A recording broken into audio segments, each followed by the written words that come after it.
Akhila, and in this video I'm going to review a visualization and perform problem abstraction. This is a part of my assignment at Northeastern University. The objective was to select a visualization which was interactive, web-based, and perform the problem abstraction of what, why, how using Tamara's grammar. The visualization that I have selected for the task is English Premier League Interactive Franchise Valuation. I believe that this is a very good visualization that summarizes and ranks the team based on the value, revenue, and league titles. Here, the user is provided with the option of selecting a team, and if you change it by the sorting criteria, it will still highlight it, so it is easy for you to follow it around. The visualization also breaks down the revenue, but I'm going to focus on the main visualization.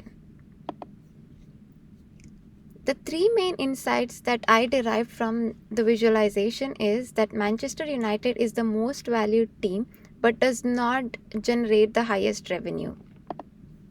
So when in terms of revenue, Manchester United stands third, but in terms of valuation, it is valued at first position. My second insight is that Everton has won 9 league titles, but it is ranked at 8th and 10th position in value and revenue, which is way below compared to Manchester City, which has won only 8 league titles. If I filter the teams by league titles, we can see that Everton has won 9 league titles, but Manchester City has won 8. But in terms of revenue, Manchester City ranks at the first position. My last insight was the difference between the valuation that there is between the highest and the lowest valued team. The difference is around 97.6%, which is pretty huge. Starting off with the data abstraction, like the what of the visualization, here I have explored the data in terms of the availability. I derived that the data available is static, and the data type which was available for the visualization was in tabular form, and the nature of the data was categorical, quantitative, temporal because it has year values, and categorical because it is you have teams in the data, and quantitative because it is ranked, and then you can see the revenue, the value, and all of that. Also, the derived attribute which I observed in this visualization is ranking. If I filter by revenue, it will show me the ranking here, the 5th position, etc. Now moving on to the task abstraction. On the overall level, I think that this visualization is mainly to analyze and discover few insights of the teams in the Premier League. In the search category, it does support browse and locate, because at any point you know the target but you don't know the location, and vice versa. It can also be used to query. You can identify and compare the teams based on the sorting options given. Now coming to abstracting at the task level, the first task that I had to perform to get to my insight was identify the team that is valued the most and the team which has the highest revenue. And I then noticed that it is not the same, as we can see here. The second task was to know if the value or the revenue is based on the league titles won, but this kind of stood a little different because Manchester City has the highest revenue, but then it has won only 8 league titles. The third task was to compare two of the extreme value team.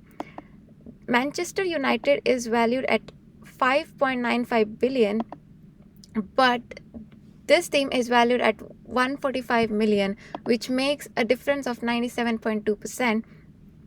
And lastly, the how of the visualization. Here I explored how the designer has used marks and channel to convey the message.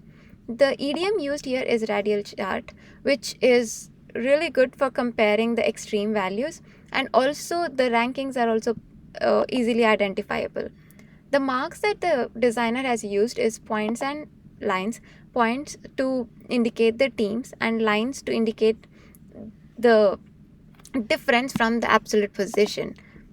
The channels would be that all the teams are compared on a common position scale, which is really easy for comparing, and the length indicates the value, the difference in value, or rather the rank of the team. Designers also used color hue, but it is only differentiating the selected and unselected item and not in terms of the data.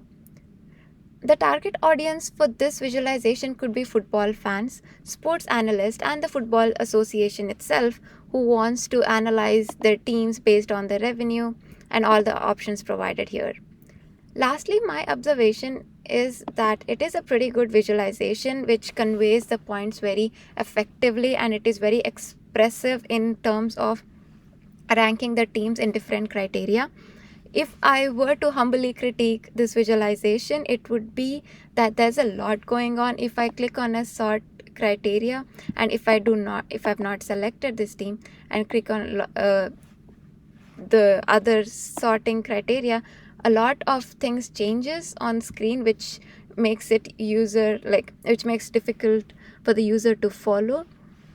Also, the length of the line stays constant at value point, so it gets really confusing. But that, I believe, it is to show that even if you select different sorting criteria, you can at any point see the value.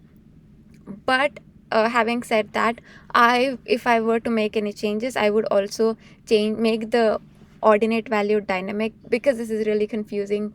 If I see 5 billion here and then I see that the revenue is not the same, the revenue is at 815 million, like it is broken down, but still I think natural instinct would be to do that. And that's all. Thank you so much.